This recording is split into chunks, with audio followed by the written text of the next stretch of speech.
Hey everybody, this is Wes Fox with Fox Outdoor Sports, and what we're going to do here tonight is a little experiment. Actually, it's going to happen tomorrow, but I thought I'd show you what I'm going to be doing. About a year or so ago, I bought a Ruger 6.5 Creedmoor in the Go Wild, the bronze Cerakoted one with the Go Wild camo stock on it. And recently I found another one online that they were selling. I think it was a Talo model. Had an 18-inch silver Cerakoted barrel and bolt on it, and it came with the Magpul Hunter stock. Well, I got to thinking, I really don't want that stock because it's going to make the rifle heavy and this and that and the other.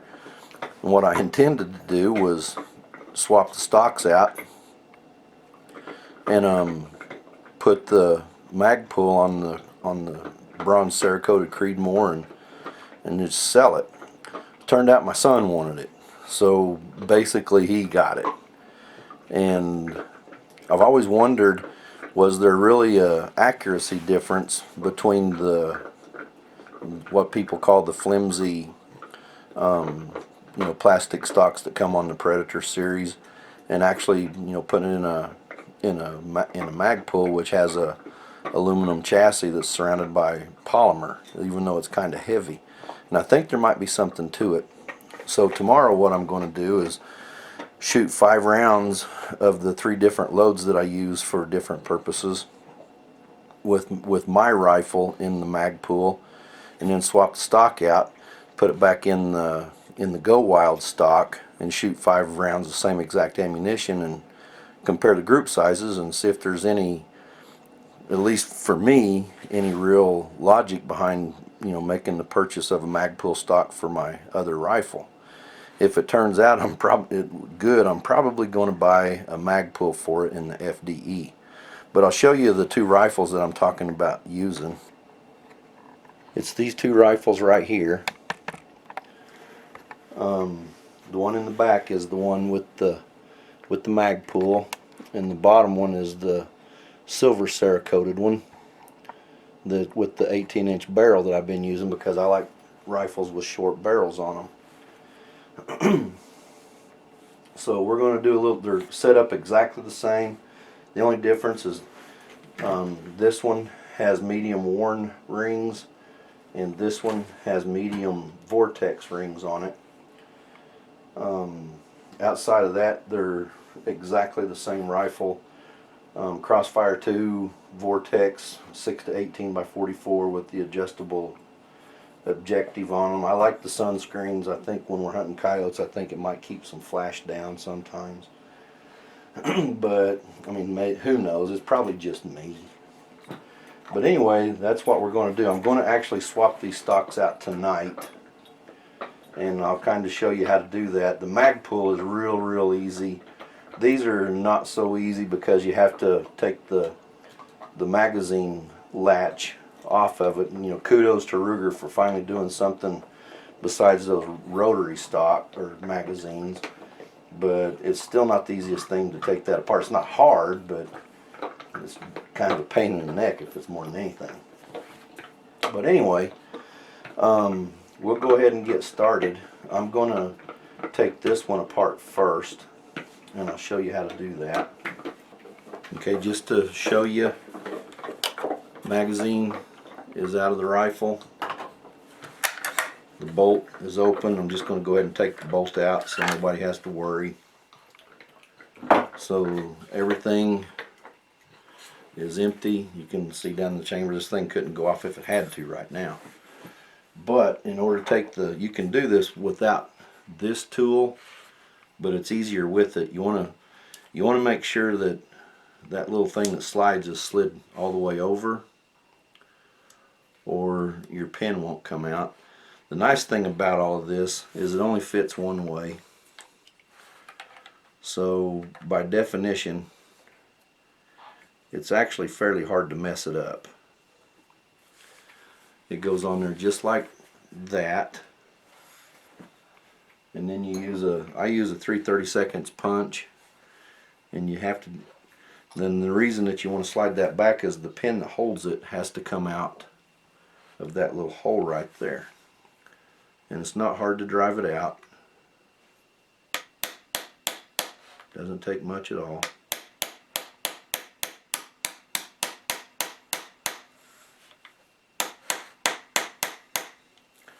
I think that was it. Nope, not quite. There we go. You don't want to lose that pin.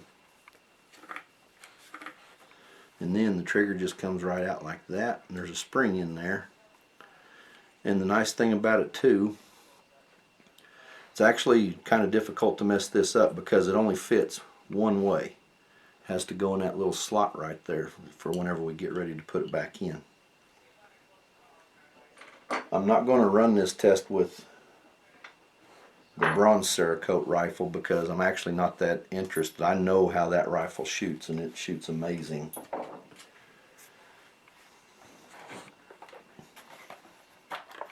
Then all you got to do is get the proper size Allen head socket, and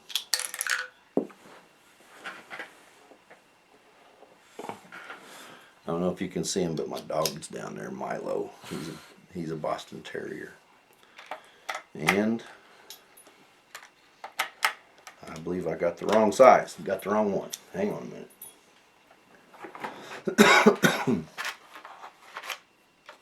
It's this one.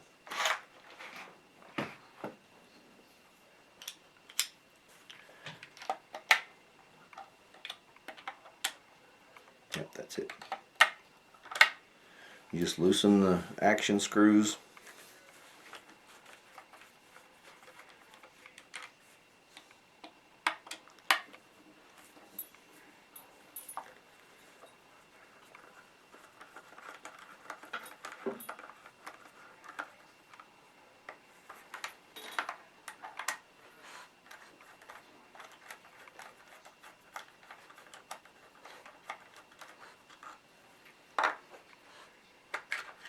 That comes right out.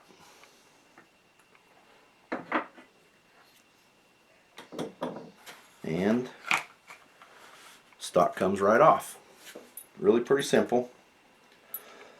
But I have to take all that with me tomorrow to run this test.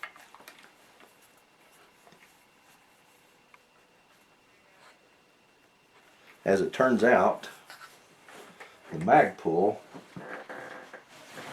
is even simpler than that. So once again, we'll drop the magazine. You can see there was nothing in it either. Take the bolt out. And on this, see how it hits? All you got to do is flip that bolt 180 degrees and it will come right out of there. You don't have to take the cheek riser off of it.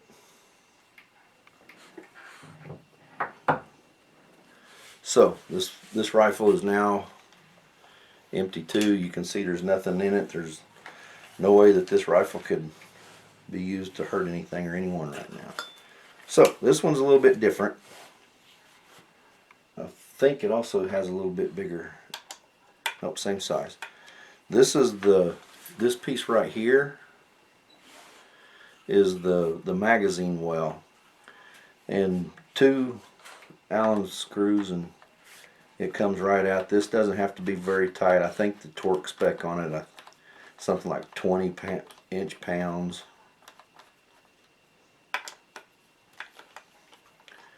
Basically, I just tighten it up tight enough that I know it's not going to fall off, to tell you the truth. I don't use my inch-pound screwdriver on this part.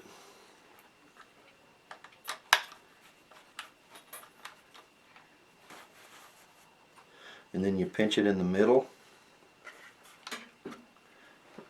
Give it a good squeeze. And out it comes. Simple as that.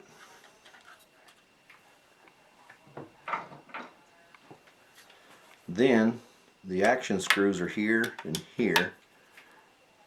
And if I remember correctly, these are, I believe I torqued to 65 inch-pounds. So we'll just loosen those.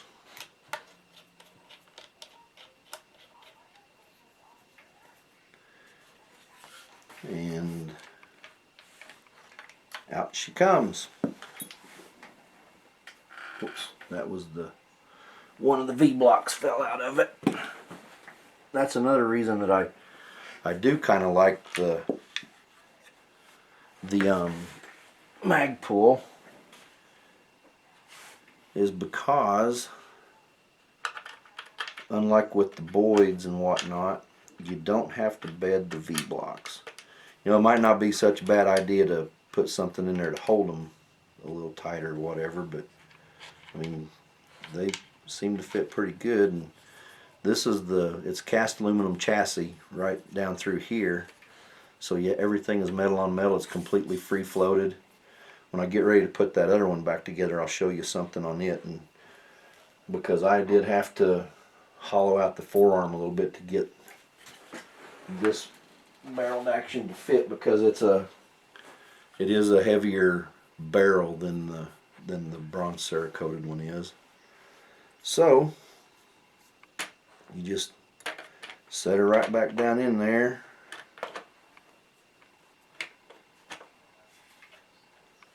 Ironically, this is how this rifle was originally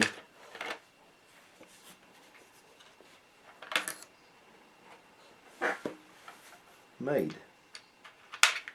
How I received it. I just wasn't, at the time, I wasn't a real big fan of the Magpul because of the weight of it.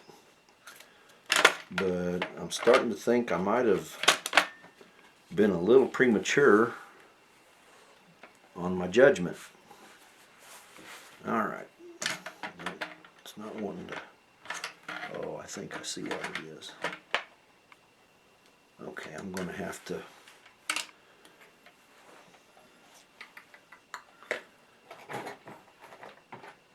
trigger, the adjustment set screw on the trigger is out a little bit too far, and I'm going to have to screw it back in a little bit.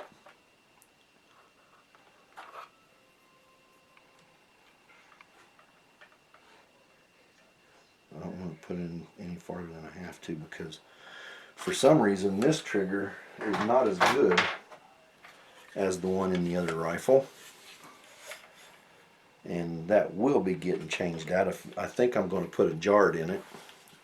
I don't think I'm going to use a tin. I think I'm going to use a jarred. Okay, that's a lot better now. That fits exactly like it's supposed to. So, just flip her over and put the screws back in it. And these screws should be the same length. There's a little difference in the ones that hold the magazine well.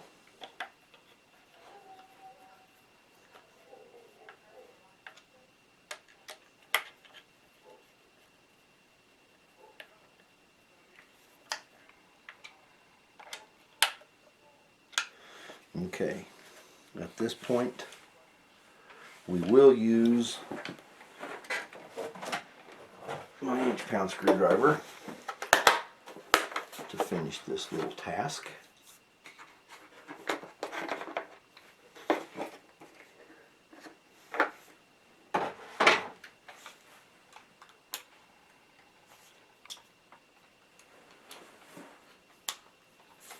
And I want 65 inch-pounds.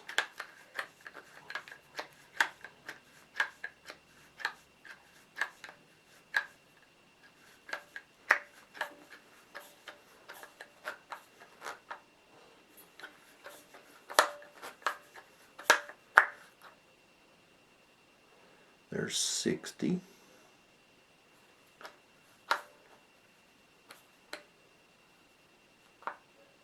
And there's 65. So you want to kind of sneak up on it a little bit at a time. You don't want to put all the torque on it at once. We're pretty close.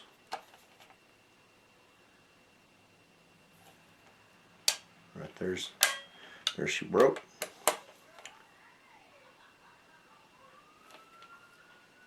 Okay, 65 inch pounds. Then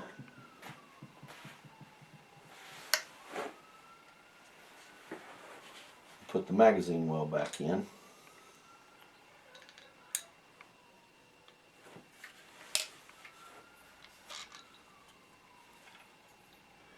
It looks like I was wrong. Those screws are the same length. So we line it up, and you can see this is little tabs that hold it underneath there. This is honestly a really slick setup that Magpul created for these. I like it.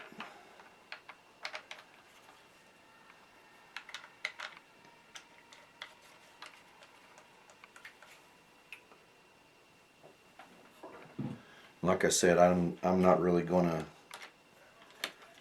adjust the torque on these. I just want to give it enough to hold it securely.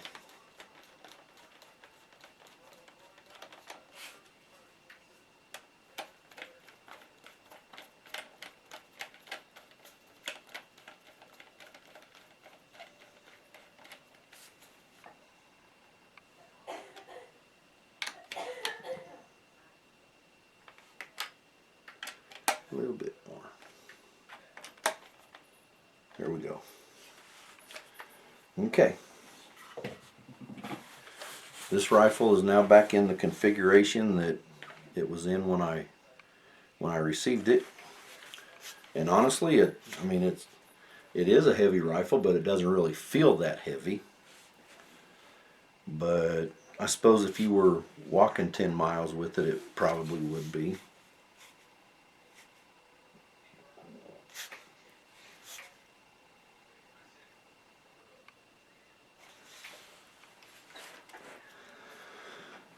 Put the bolt back in.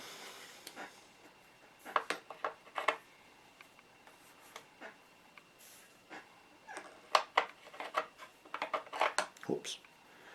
Got to flip her upside down first. And flip it the right way.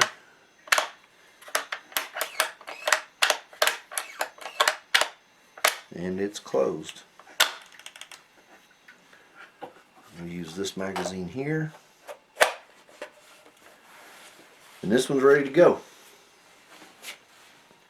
So we'll see how she does tomorrow. Like I said, I'll take that other stock with me and take the other rifled action with me, and because after I do this little test, I'll need to re-zero that other rifle for my son. But that's pretty much how that works. Alright guys, as promised, we're going to do the last part of this video. It's not going to take much time. What we're going to do is we're just going to glue all the teeth back in, and then we're going to give everything a nice healthy coating of Mop and Glow. The acetone worked pretty good. There's still a few spots where it's dark, but I'm pretty certain that that is going to be attributed to the condition I got the skull in the first place. Like right here, this was all pretty nasty when I first got this thing anyways. It had been outside in the sun for a really long time, and it was like the tongue had been pretty much completely eaten by cats, and it was all hard. So I think that's what we'll attribute that to. I've done everything to this that I can chemically to get it whiter, but I think the client will be happy with it. And I took pictures of it before and after to send to him, so if something's wrong, he can ask me about it and I'll have a decent answer for him. But we're going to get this done, and I'll show you guys the finished product. Alright, that's the finished product.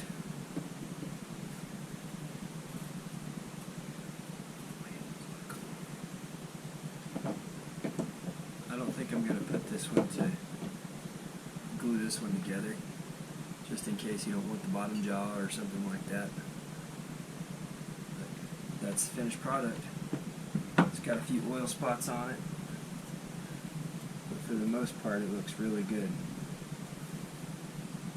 Thanks for watching. Y'all be good.